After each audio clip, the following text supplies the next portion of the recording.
అట్లయితే ఆఖరి దశకి చేరుకుంది. ఏదైతే ఉందో సమ్మె నిరాహరణ మరి చూసుకుంటే 50 గంటల అనంతరం కూడా ఎలా ఉండబోతుంది? ఇప్పుడు వరకు కూడా ఏం పాజిటివ్ రెస్పాన్స్ అనేది వాళ్ళ దగ్గర నుంచి మాకేమీ తెలియలేదండి. ఇంకా ముందు ఏం కార్యాచరణలు ఉంటాయి అనేది మా పై వాళ్ళు మాకు ఏది చెప్తే మేము అది చేయడానికి రెడీగా ఉన్నాము. ఆయన చెప్పిన హామీ నిలబెట్టుకోవాలని కోరుకుంటున్నాం. ఒక పక్క చూసుకున్నట్లయితే ఏదైతే 10,000 మీరు అడగలేదు, రెండో పక్క చూసుకున్నట్లయితే ఇప్పటికే అనేక నిరసనలు ప్రకటించారు. చూసుకుంటే కనీసం ఉద్యోగ భద్రత కల్పిస్తామని చెప్పి వీళ్ళు ఇలా ద్వంద్వ వైఖరిగా ప్రకటించారు. పవన్ కళ్యాణ్ గారు ఏం మాట్లాడలేదు, అసలు ఏమంటారు? అసలు ఇద్దరు మాట్లాడలేదు. పవన్ కళ్యాణ్ గారు మాట్లాడలేదు, సీఎం గారు మాట్లాడలేదు. ఇద్దరి దగ్గర నుంచి కూడా ఏ పాజిటివ్ రెస్పాన్స్ అనేది లేదు. ఇప్పుడు డోల బాలవీరాంజనేయ స్వామి గారు చెప్పేశారు, అయిపోయింది అన్నట్టుగా ఊరుకున్నారు. మేము ఇన్ని చేస్తున్నా కూడా ఇన్ని చోట్ల ఇన్ని వినతి పత్రాలు ఇస్తున్నాము, పోస్ట్ ఆఫీస్లో లెటర్స్ పోస్ట్ చేశాము, మా విన్నపాన్ని ఆమోదించండి అని చెప్పేసి, మీరు ఇచ్చిన హామీని నిలబెట్టుకోండి అని చెప్పేసి, అయినా కూడా ఎటువంటి రెస్పాన్స్ అనేది లేదు వాళ్ళ దగ్గర నుంచి.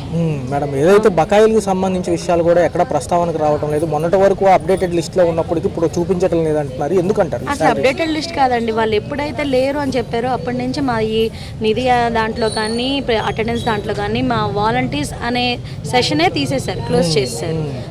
ఇంకా శాలరీస్ గురించి అసలు వేతనం గురించి అసలు ఏం మాట్లాడలేదు వాళ్ళు. దాదాపు ఇప్పుడు ఈ మంత్తో కలిపి 7 months, 6 నెలలు మేము 6 నెలల నుంచి పోట్లాడు చెయ్యండి చెయ్యండి చెయ్యండి అని వాళ్ళ వెనకాల తిరుగుతున్నాం. 6 నెలలు దాటిపోయి ఇప్పుడు 7వ నెల కూడా వచ్చేసింది, అయినా కూడా వాళ్ళ వైపు నుంచి ఎటువంటి రెస్పాన్స్ అనేది లేదు. సో తదుపరి కార్యాచరణ ఎలా ఉండబోతుంది? ఇంకా తీవ్రతరం దారుస్తారా? సచివాలయ ముట్టడి కానివ్వండి, లేకపోతే అక్కడ క్యాంప్ ఆఫీసులు ముట్టడి ఏమైనా చేయబోతున్నారు? మా పై వాళ్ళు ఏది చెప్తే అది మేము చేయడానికి రెడీగా ఉన్నామండి. అది ఏదైనా కావచ్చు, సచివాలయం ముట్టడి కావచ్చు, లేదంటే క్యాంప్ ఆఫీస్ ముట్టడి కావచ్చు, అసెంబ్లీ జరిగే చోట అయినా కావచ్చు, ఏదైనా సరే మేమైతే రెడీగానే ఉన్నాం. ముగిసింది. చూసుకుంటే తదుపరి కార్యాచరణ ఎలా ఉండబోతుంది? ఇందాక ప్రకటించినట్టుగా 28 ఏదైతే ఉందో సమావేశం చేస్తామంటున్నారు జిల్లా కార్యదర్శులతో, ఎలా అనిపిస్తుంది?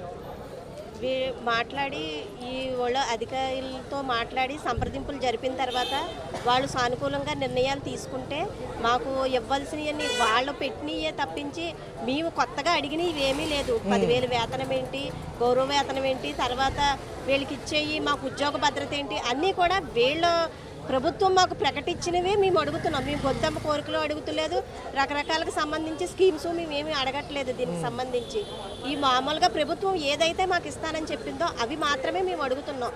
మా యొక్క ఇదిని ప్రభుత్వం గుర్తించి మాకు సానుకూలంగా స్పందించి మాకు ఇప్పుడే మాకు ఏదో ఒక నిర్ణయం, మంచి నిర్ణయం తీసుకుంటే ప్రభుత్వం రేపు మేము సర్వీస్ కూడా ఈ 5 సంవత్సరాలు బాగా చేద్దామనేసి అనుకుంటున్నామండి. భవిష్యత్తు కార్యాచరణ ఎలా ఉండబోతుంది? భవిష్యత్తులో ఇది కనుక ఇప్పుడు కనుక ఇంకా సానుకూలంగా చేయకపోతే ఈ ఉద్యమాన్ని ఇంకా ఉధృతం చేస్తాము. దీనికి సంబంధించి 2,60,000 మంది కూడా గట్టిగానే మాట్లాడతామని చెప్పి మాట్లాడుతున్నామండి. పవన్ కళ్యాణ్ గారి తీరుగతులు ఎలా ఉన్నాయి? అసలు దీనిపైన స్పందించలేదు కదా, ఈసారి స్పందిస్తారంటారు? దీని తర్వాత ఈ 3 రోజులు ఈ దీక్ష జరిగింది కాబట్టి దీని తర్వాత వచ్చే కార్యాచరణలో ఆయన ఖచ్చితంగా దీనికి నిర్ణయం తీసుకోకపోతే ఈ యొక్క ఉద్యమం చాలా ఉధృతం అవుతుందని చెప్పి ఆయన మా గురించి తెలుసుకుంటే బాగుంటుందండి. ఓకే, ఉన్నట్లయితే 3 రోజుల దీక్ష అనంతరం ఇప్పుడే చూసాము వాలంటీర్స్కి సంబంధించి వీళ్ళు కూడా సమస్యలు పడిపోవడం జరిగింది. ఒక పక్క రామకృష్ణ గారు కూడా మీకు హామీ ఇవ్వడం జరిగింది, ఏదైతే ఉందో చంద్రబాబు నాయుడు దగ్గరికి వెళ్ళబోతున్నారని. ఎలా అనిపిస్తుంది? మాకైతే చాలా బాధగా ఉందండి. ఎందుకంటే మా తోటి వాలంటీర్లు ఈరోజు మా కోసం ఇంత కఠినంగా దీక్ష చేసి ఈరోజు సమస్యలు పడిపోయినటువంటి మనం చూస్తున్నాము ఖచ్చితంగా. ఎందుకంటే చంద్రబాబు నాయుడు గారు మీరు ఎలక్షన్ ముందు ఏదైతే హామీ ఇచ్చారో అది ఇప్పుడు మీరు ఖచ్చితంగా నిలబెట్టుకోవాలని మేము కోరుకుంటున్నాము. మా ఎందు దయ ఉంచి మిమ్మల్ని రిక్వెస్ట్ చేస్తున్నాము. మేమేం మీ మీద పోరాటం ఏం చేయట్లేదు, మిమ్మల్ని రిక్వెస్ట్ చేసి అడుగుతున్నామండి. ప్లీజ్ దయ ఉంచి మా ఉద్యోగాలు మాకు ఇవ్వండి.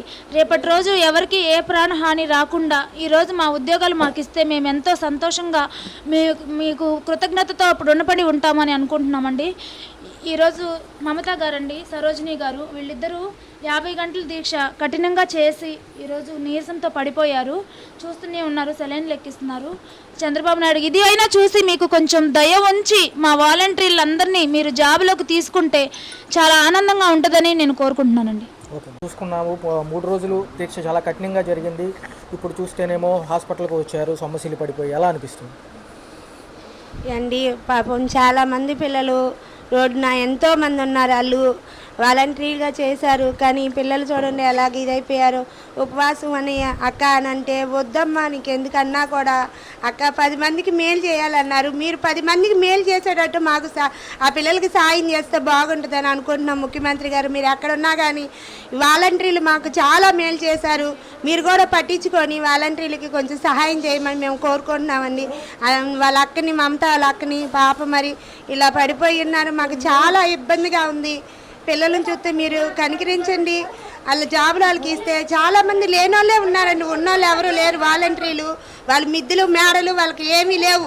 ఏదో 5,000 ఇచ్చినా చాలు అని వచ్చి అంత సేవ చేసినప్పుడు మీరు కనికరించి మీరు అన్నారు 10,000 ఇస్తానన్నారు. 10,000 కాకపోయినా మా జీతాలు మాకు ఇస్తే చాలు అనుకునే వాళ్ళని మీరు దయ చూపించమని కోరుకుంటూ ఈ చిన్ని మాటను అడుగుతున్నానండి. చూసుకున్నట్లయితే సభ కూడా ముగిసింది, దీక్ష కూడా జరిగింది. ఒక పక్క అనేక వామపక్షాలు మీకు తోటిగా ఏదైతే సంఘీభావం తెలటానికి అనేక సంఘాల వాళ్ళు వచ్చారు, ఎలా అనిపిస్తుంది?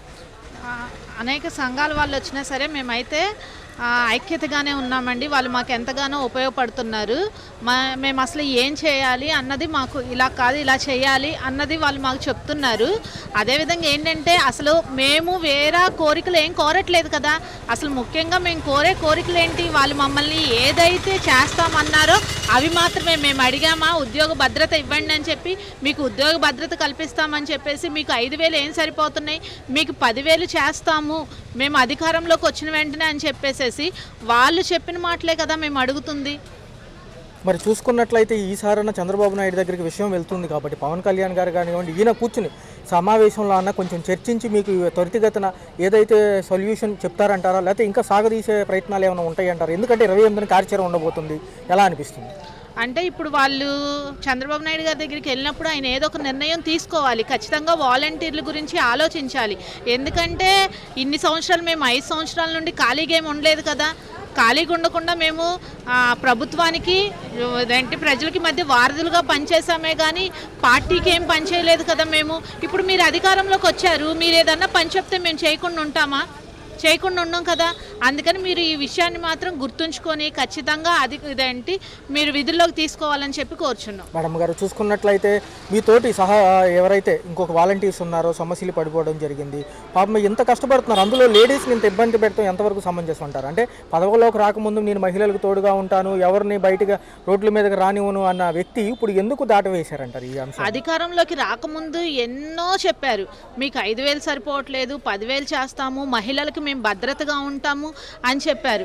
కానీ ఇప్పుడైతే మహిళలు ఏ పరిస్థితుల్లో ఉన్నారు, ఎక్కువ మంది రోజుకి చేరుకుంది సమ్మె, ఇంకో కొన్ని గంటల్లో ముగియబోతుంది. 50 గంటల దీక్ష ఎలా అనిపిస్తుంది? ఇంతమంది మద్దతు ఇచ్చారు, అనేక మంది సంఘీభావం తెలుపుతున్నారు. భవిష్యత్తు కార్యాచరణ ఎటువైపు వెళ్ళబోతుంది? భవిష్యత్ కార్యాచరణ అంటే మాకైతే ప్రభుత్వం నుంచి స్పందన అయితే రాలేదండి. భవిష్యత్తులో ఇప్పుడైతే చూసింది ఆరంభం మాత్రమే. కానీ మీరు దీని ముగింపు ఇంకా ఉంది సార్. ముందు ప్రతి వాలంటీర్లు కదులుతున్నారు, మీరు చూస్తున్నారో లేదో. విజయవాడలో ఈరోజు కథం తొక్కామంతే. దీన్ని తీవ్ర స్థాయిలో వెళ్ళే ఛాన్సులు కూడా ఉన్నాయో మేము గవర్నమెంట్కి తెలియపరుస్తున్నామండి. ఒక పక్క చూసుకున్నట్లయితే డోలా బాలాంజనేయులు గారు ఆ యొక్క వ్యాఖ్యలు ఎలా చూడాలి? కనీసం గౌరవ వేతనాలన్నా రిలీజ్ చేస్తే కొంత ఉపశమనంగా ఉంటుంది కదా, అసలు ఎందుకు రిలీజ్ చేయలేదంటారు? డోలా వీరాంజనేయులు గారు కొట్టే అడుగుతున్నాము, లేని బిడ్డకి పేరు ఎలా పెట్టాలి అని అడిగారు. మరి ఈరోజు ఇన్ని వేల మందిలు రోడ్డు వస్తున్నారు, మరి ఈ బిడ్డలందరూ కనపట్లేదా అని అడుగుతున్నామండి. మా గౌరవ వేతనాన్ని మాకు ఇస్తానన్నది మీరే, మేమేమి లేని వాటిని అడగలేదు. మీరు లేని బిడ్డకి పేరు ఎలా పెట్టాలంటున్నారు, మేము లేని వాటిని అడగలేదు. ఎన్నికల్లో మీరు ఇస్తానన్నారు, ఇచ్చే దానినే మేము అడుగుతున్నామండి మిమ్మల్ని. ఈరోజు మేమేం అడగలేదు కదా, మాకు ఉద్యోగ భద్రత మీరే అన్నారు, ఉద్యోగ భద్రత కల్పిస్తాము, మీ గౌరవ వేతనం 5,000 సరిపోదు 10,000 చేస్తామని. మరి మేము మిమ్మల్ని మీరు ఇస్తానన్నదాన్ని అడుగుతున్నామండి. ఇప్పుడు ఒక పక్క చూసుకుంటే హోంమంత్రి గారు అసలు సైలెంట్గా ఉండడం జరిగింది, ఉప ముఖ్యమంత్రి గారు ఏం మాట్లాడలేదు, ముఖ్యమంత్రి గారు ఏం మాట్లాడలేదు.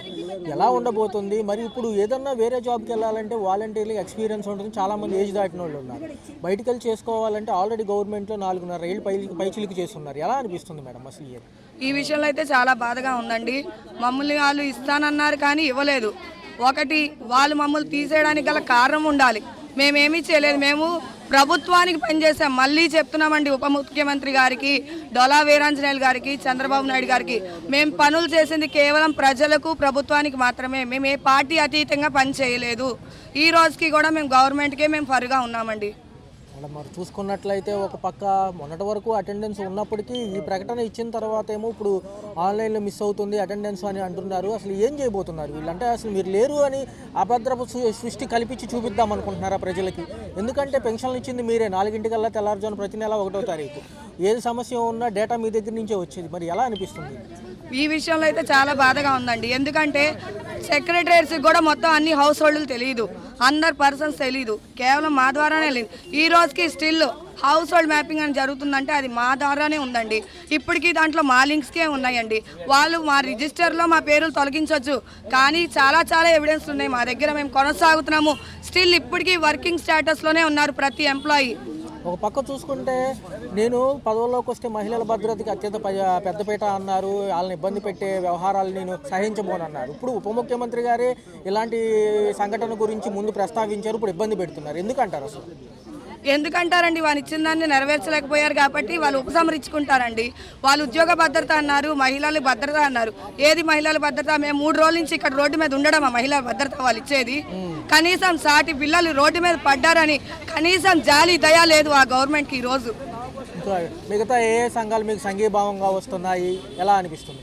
మాకు చాలా మంది వస్తూనే ఉన్నారండి. మాకైతే బాగానే ఉంది వాళ్ళ ద్వారా. కానీ మేము ఎందుకు చేస్తున్నామని ఒకసారి గుర్తించాలి వాళ్ళు కూడా. వాళ్ళు రాలేదు ఓకే, కానీ మాకు దీనికంటూ ఒక రిజల్ట్ చూపించాలి కదా. మేము అడిగేది గవర్నమెంట్ అదేనండి. కానీ వాళ్ళు చూపించనడలా మేము తీవ్ర స్థాయిలో వెళ్ళడానికి సిద్ధంగా ఉన్నాం. రైట్ మేడం, చూసుకున్నట్లయితే 3వ రోజుకి చేరుకుంది సమ్మె నిరసన దీక్ష. ఒక పక్క చూసుకుంటే 50 గంటలకి అత్యంత తక్కువ దగ్గరలో ఉన్నారు, 12ంటికి ముగిపోతుంది అంటున్నారు. తర్వాత చర్చలు ఎలా ఉండబోతున్నాయి, భవిష్యత్తులో ఇంకా ఎలా తీవ్రతరం చేస్తారు? ఇప్పుడు వరకు ఏదైనా రెస్పాన్స్ ఉందా అసలు? ఇది ఇంతవరకు అయితే మాకు ఎలాంటి రెస్పాన్స్ లేదండి. ఎందుకంటే మేము ఇప్పుడు గత 3 నెలలుగా చేస్తున్నాము, గవర్నమెంట్ నుంచి ఎలాంటి రెస్పాన్స్ లేదు. అంటే మేము వాళ్ళకి మనుషులా కనిపిస్తున్నామో కనిపించలేదో మాకు అర్థం అవ్వట్లేదు. ఇంతకంటే ముందు ఇంతకంటే చాలా ఘోరంగా ఉండబోతుంది. ఎందుకంటే ఇది జస్ట్ శాంపిల్ మాత్రమే. ఇంకా అందరూ ఎవరు బయటికి రావట్లేదు, ఎందుకంటే తీసుకుంటారేమో అని భ్రమలో ఉన్నారు. కానీ ఇప్పుడు మాకు దీన్ని బట్టి ఇంతవరకు మీరు ఎలాంటి చర్చలకి పిలవలేదు కాబట్టి మాకు అర్థమవుతుంది. ఇంతకంటే ఎక్కువగా ఉధృతం చేసి కన్ఫామ్గా మీరు దిగి వచ్చి మా జాబులు మాకు ఇచ్చేంత వరకు మేము ఖచ్చితంగా పోరాడతామని చెప్తున్నాను. మీకు అనేక సంఘాల నుంచి సంఘీభావం వస్తుంది, ఎలా అనిపిస్తుంది? ఇంత మద్దతు ఇస్తున్నారు. రెండోది మహిళలకి అబలలకి తోడుంటాను అన్న పవన్ కళ్యాణ్ గారు ఈ విషయం ప్రకటించారు ఫస్ట్ సర్పంచుల సభలో. తర్వాత ఏమన్నారు? మీకు స్కిల్ డెవలప్మెంట్ ఇస్తాము, మిగతా శాఖల్లో అన్నా మిమ్మల్ని నియమిస్తాము అన్నారు. ఇక్కడ ఎలా అనిపిస్తుంది? ఇంత మోసపూరితమైన చర్యలు ఎందుకంటారు?